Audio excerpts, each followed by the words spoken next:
I know you and I have had our differences about abortion. You know, I'm pro-choice, but I believe strong limits are important.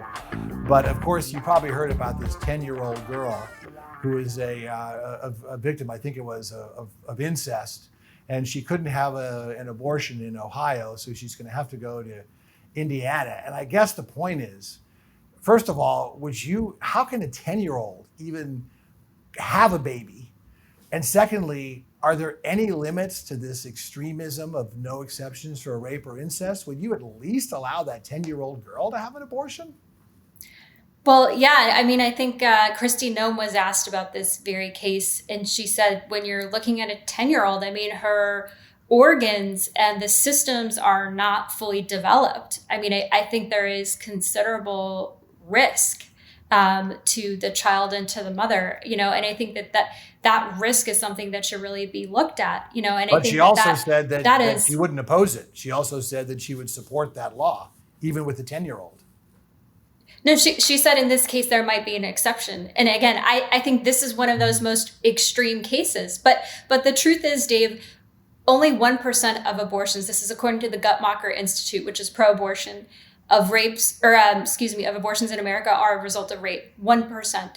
And less than 0.5% are a result of incest. So we're talking about the vast majority of abortions are occurring because of personal economic reasons. So I think using the most extreme cases to prove a point is intellectually dishonest. And it is ignoring the most vast majority of the fact that women are using abortion as birth control. And I find that deeply unsettling because we were promised under, as you mentioned, Bill Clinton, and I agree, he was a pragmatist president, and his phrase was safe, legal, and rare. And that's what's the problem is we don't have 930,000 abortions in 2020. That's not rare. And yeah, it's gone down since the 80s, and I'm grateful for that. Yeah, it was but as high as 1.5 930 million. It's gone down quite a bit, like 60%.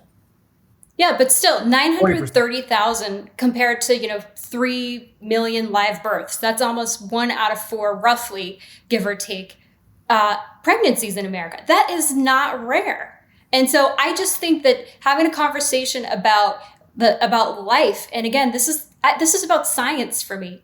The science at conception, and the University of Chicago did research, and they actually polled, they did their methodology, scientific methodology, to contact biologists. And 95% of these biologists said that human life begins at conception.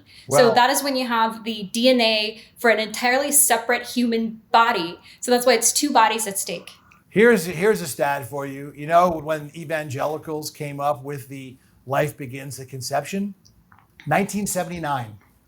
So this whole idea that it's come from the Bible and that it's been, part of our traditions for hundreds of years is just BS. In fact, in the 60s and 70s, a lot more Catholics and a lot more Christians were evangelicals, were pro-choice. And as Casey Stengel said, you can look it up. But my point is, we agree that yes, but saying that only 1% of abortions are 1.5% of abortions are rape or incest, that's like saying, well, only 1 out of 100 people that are put to death are put to death wrongly. That doesn't matter. I don't care if it's 1 in 1,000. It's still wrong. And it's not something that should exist in this country. And no, I'm saying that those cases are extreme cases in which there are far more people willing to adopt. There are tens, if not hundreds of thousands of people who want to adopt in America. White babies, so if you're talking not about babies of color. White babies of that's color not true. Don't get adopted. No, and in fact, that is true. Hey, here's my favorite stat for you. Remember Stephen Levitt, who did Freakonomics, that great book? One of his great stats was one of the main reasons that crime went down in the early 90s is because it was 18 years after Roe versus Wade. And there were millions of fewer unwanted babies who end up being criminals. So don't tell me that there's all this adoption and that there's no such thing as unwanted babies, because it's just factually inaccurate. And the other thing I would say is that, these rape exceptions, it's just the life of the mother. They don't even have an exception for the health of the mother, which means that it interferes between the decision that should be made between a doctor and a woman. Okay, this is a personal decision. This is Congress legislating medicine. It's like when they tried to ban so-called partial birth abortion, which is a misnomer to begin with.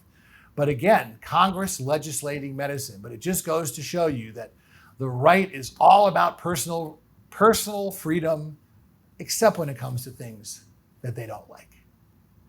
I'll give you the last We're one. gonna have to agree to disagree. And the Bible, it talks about Jesus's cousin John in the womb, Martha the mother. John It doesn't say left life within the begins at womb. conception. It says that life something- begins in the womb. It's like the It says Holy, that- it's like the Holy Ghost. No, it says- is made up. No. It says that over and over. It says, "In my mother's womb, you knew me. In my mother's womb, you knitted That's me. In my different. mother's Not the womb, same you thing. knew." No, absolutely. It's saying that within your mother's womb, before you've gone out through the birth canal, God knows you and God sees you. All right. So I guess we will have to agree to disagree. But, well, folks, yet another scintillating and, as always, very friendly episode of Practically Political. It's great to have you with us. I'm Dave Spencer. And I'm Carrie Sheffield. We'll see you next time.